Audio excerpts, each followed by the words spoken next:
Hi friends, मैं इसके channel से फिर से स्वागत करता हूं आप सभी की आपकी ही अपने यूट्यूब चैनल ट्यूटोरिंग क्लासेस में। आज के इस वीडियो में हम लोग 10th साइंस के मॉडल प्रैक्टिस सेट 3 करने वाला है। हम लोग प्रैक्टिस सेट जो कर रहे हैं आपके प्रत्येक चैप्टर का रिवीजन होगा, साथ साथ हम लोग कुछ न्यूमेरिकल यानी कि आंकिक प्रश्नों को भी देखेंगे आज के इस वीडियो में। तो आइए शुरू करते हैं। यदि आप इस चैनल पे पहली बार हैं तो चैनल को सब्सक्राइब कर दें जिससे कि हमारे प्रत्येक वीडियो का नोटिफिकेशन मिलता रहे, और प्लीज वीडियो को लाइक और शेयर कर दें। आइए क्वेश्चन की शुरुआत करते हैं। हमारे पास फर्स्ट क्वेश्चन है, गोलीय दर्पण में फोकसांतर अर्थात F और वक्रता त्रिज्या यानी कि R के बीच क्या संबंध है।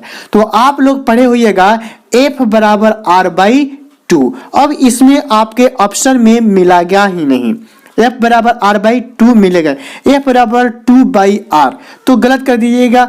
यहाँ पे अगर क्रॉस मल्टीप्लिकेशन करें तो नीचे कुछ नहीं है तो क्या है 1, तो R में 1 से मल्टीप्लाई करेंगे तो R बराबर 2F, R बराबर 2F किस में है, A नंबर में है, इसलिए पहला का क्या हो जाएगा, A सही हो जाएगा, R बराबर 2F। क्वेश्चन नंबर 2 देखिए बाबू, निर्गत किरण और अभिलंब के बीच के कोण को क्या कहते हैं।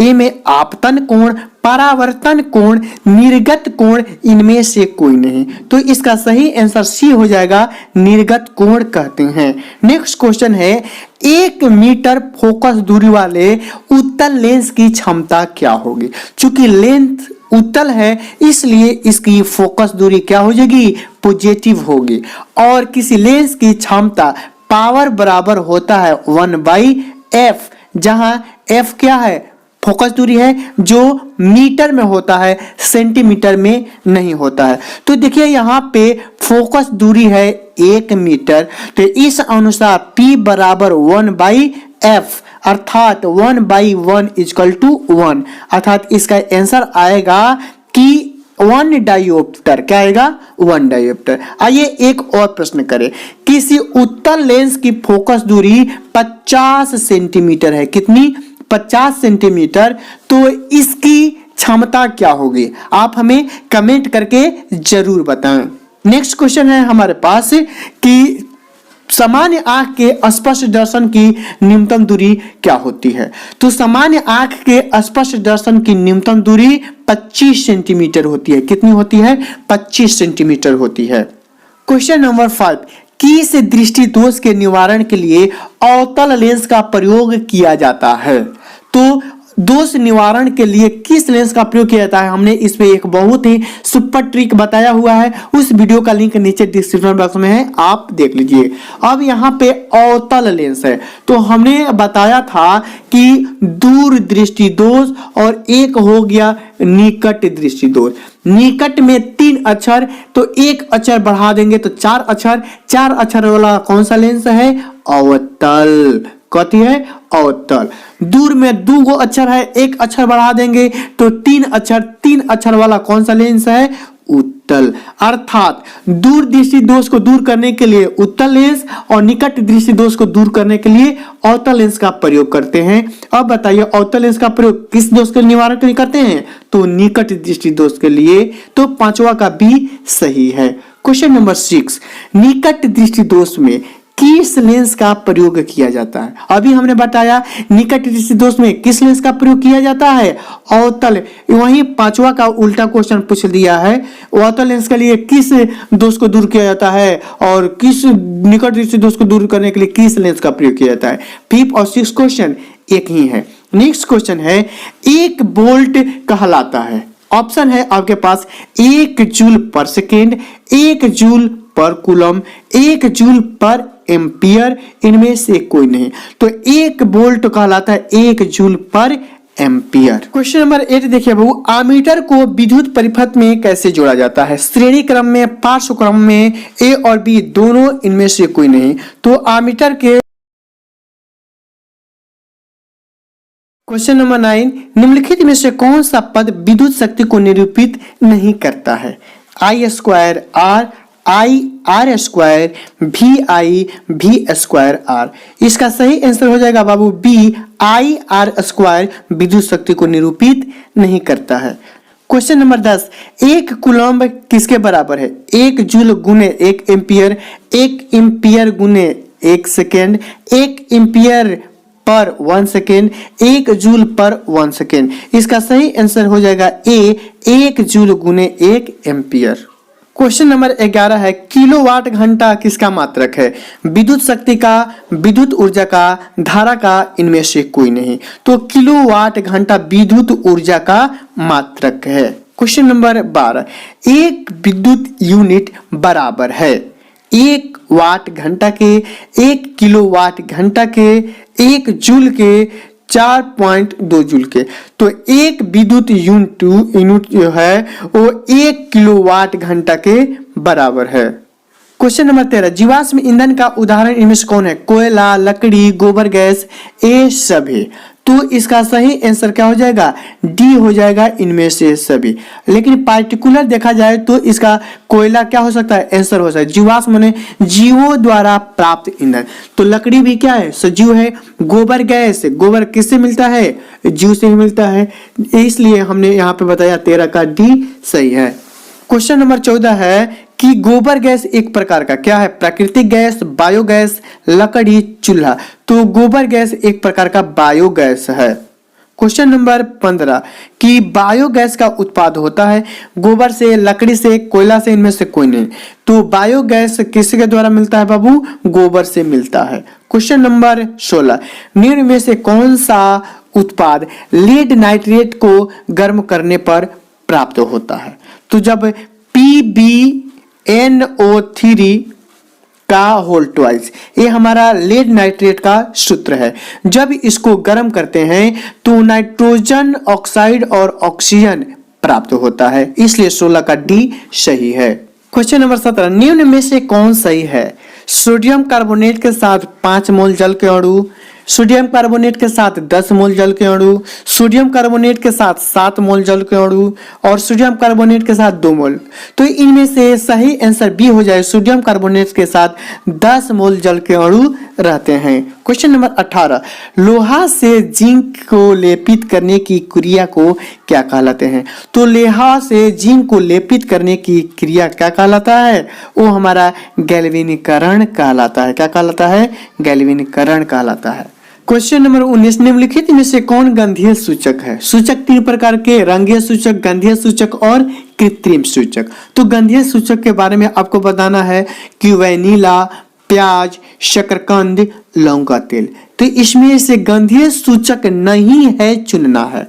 तो वैनिला, प्याज और लौंग का तेल जो है वो गंधीय सूचक है, लेकिन शलजम जो है गंधीय सूचक नहीं है। 19 का सी सही है।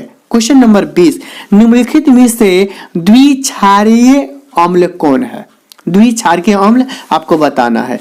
HCl, H3PO4, HNO3, H2SO4। तो द्विक्षारीय अम्ल इनमें से है सल्फ्यूरिक अम्ल H2SO4। नेक्स्ट क्वेश्चन है, पोटास एलम होते हैं एक साधारण लवण, एक मिश्रित लवण, एक अम्लीय लवण, एक दीक लवण। तो इसका सही आंसर डी हो जाएगा, एक दीक लवण होते हैं। यानी क्या होते हैं? एक दीक लवण होते हैं। 21 का डी सही है। क्वेश्चन नंबर 22 देखिए, निम्नलिखित में से कौन प्रबल लवण है? तो NaCl, CaCl2, BaSO4, LiCl। तो इसका सही आंसर प्रबल अम्ल इनमें से सोडियम क्लोराइड है, NaCl। नेक्स्ट क्वेश्चन है 23, निम्नलिखित में से कौन एक से अधिक अम्लीय लवण बनाएगा? ऑप्शन है हमारे पास HCH3COOH, यानी जिसे एथेनोइक अम्ल कहेंगे, फास्फोरिक अम्ल कहेंगे, प्रोपेनोइक अम्ल और जिंक ऑक्साइड। तो इसका सही आंसर जो है वो है फास्फोरिक अम्ल H3PO4 जो है एक से अधिक लवण बनाएगा। क्वेश्चन नंबर 24, 1 बिलियन किसी नीले लिटमस को लाल कर में, नीला को लाल में बदल जाए। लाल यानी क्या हो जाएगा? वो अम्लीय होगा और अम्लीय बिलियन का पीएच मान 7 से कम होता है। तो देखिए 7 से कम किसमें है? तो 24 का डी सही है। क्वेश्चन नंबर 25, एथेन का आणविक सूत्र C2H6 है। इसमें 6 सहसंयोजक बंध है, 7 सहसंयोजक बंध है, 8 सहसंयोजक बंध है, 9 सहसंयोजक बंध। तो अगर C2H6 का अगर संरचना सूत्र करें तो बनेगा ऐसे, ये है, यानी कि दोनों कार्बन से 6 हाइड्रोजन लग जाएंगे, तो 6 सहसंयोजक ये हो गया और एक बीच में कितने हो गए, 7 हो गए, इसलिए 25 का 20 सही है, 7 सहसंयोजक बंध हैं। क्वेश्चन नंबर 26, सबसे कठोरतम तत्व कौन है? पत्थर, हीरा, कार्बन, ऑक्सीजन। तो आप ये जानते हैं बाबू सबसे कठोरतम तत्व क्या है? हीरा है। अगला क्वेश्चन है अक्रिय तत्व कौन सा है? कार्बन, हीलियम, सोना, हाइड्रोजन। अक्रिय गैसों को याद करने के लिए हमने बहुत ही स्पेशल ट्रिक बताया है, आवर्त सारणी को कैसे याद किया जाए। अगर वो वीडियो नहीं देखा है तो नीचे डिस्क्रिप्शन बॉक्स में है, आप देख सकते हैं। अक्रिय गैस को 18वें ग्रुप में रखा गया है, जिसमें से एक है हमारा हीलियम है। क्या है? हीलियम, नियोन, आर्गन, क्रिप्टॉन, ज़ेडॉन और रेडॉन, ये सभी अक्रिय गैस हैं। क्वेश्चन नंबर 28 देखिए, मीथेन में कितने सहसंयोजक बंध हैं? तो मीथेन का सूत्र होता है CH4। अगर इसकी संरचना करें तो प्रत्येक कार्बन से एक एक हाइड्रोजन क्या रहते हैं? आबंधित रहते हैं। तो इस अनुसार से उसमें से 4 सहसंयोजक बंध हुए। कितने? 4। तो इसलिए 28 का B सही है। क्वेश्चन नंबर 29, आधुनिक आवर्त सारणी में तत्वों के वर्गीकरण का आधार क्या है? तो आधुनिक आवर्त सारणी जो है उसमें तत्वों के वर्गीकरण का आधार परमाणु संख्या है, और मेंडलीव की आवर्त सारणी जो है वो परमाणु द्रव्यमान पे आधारित है। तो ध्यान रखिएगा, मेंडलीव पूछ दे परमाणु द्रव्यमान, आधुनिक पूछे परमाणु संख्या, इसलिए 29 का D सही है।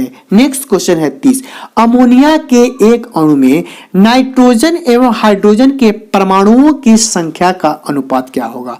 तो अमोनिया का सूत्र होता है NH3, जिसमें से नाइट्रोजन 1 और हाइड्रोजन 3, यानी नाइट्रोजन और हाइड्रोजन के परमाणु का अनुपात क्या होगा? 1:3। 30 का C नंबर सही है।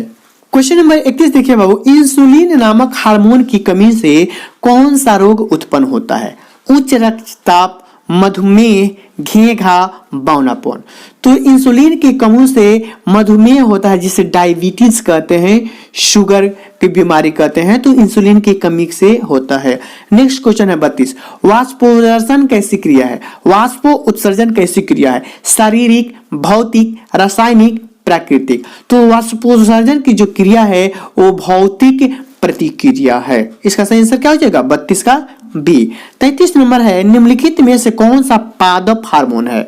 यानी कि इंसुलिन, थायरॉक्सिन, एक्सट्रोन और साइटोकिनिन। इसका सही आंसर हो जाएगा D, साइटोकिनिन जो है वो हमारा पादप हार्मोन है। क्वेश्चन नंबर 34 देखिए, दो तांत्रिक कोशिकाओं के मध्य खाली स्थान को क्या कहते हैं? ध्रुविका, सिनेप्टिक दरार, एक्सॉन, आवेग। तो दो तांत्रिक कोशिकाओं के मध्य खाली स्थान को क्या कहते हैं? सिनेप्टिक दरार कहते हैं, जिसे संक्षेप में हम लोग सिनेप्स के नाम से जानते हैं। क्वेश्चन नंबर 35, निम्न में से कौन सा मानव में मादा जनन तंत्र का भाग नहीं है? ध्यान दीजिए, मादा जनन तंत्र का भाग नहीं है। वाक्य में अगर नहीं दिखाई दे तो आप अंडरलाइन कर लीजिएगा, आपको सहूलियत होगी। अंडाशय, गर्भाशय, शुक्रवाहिका, डिंबवाहिनी। तो इनमें से जो 35 का सही आंसर होगा वो है इनमें से C, यानी कि शुक्रवाहिका जो है मानव में मादा जनन तंत्र का भाग नहीं है। क्वेश्चन नंबर 36 देखिए, पराग कोश में होते हैं, क्या होते हैं? वाहिदल, अंडाशय, अंडब, परागकण। तो पराग कोश में क्या होंगे? परागकण होंगे, इसलिए 36 का D सही है।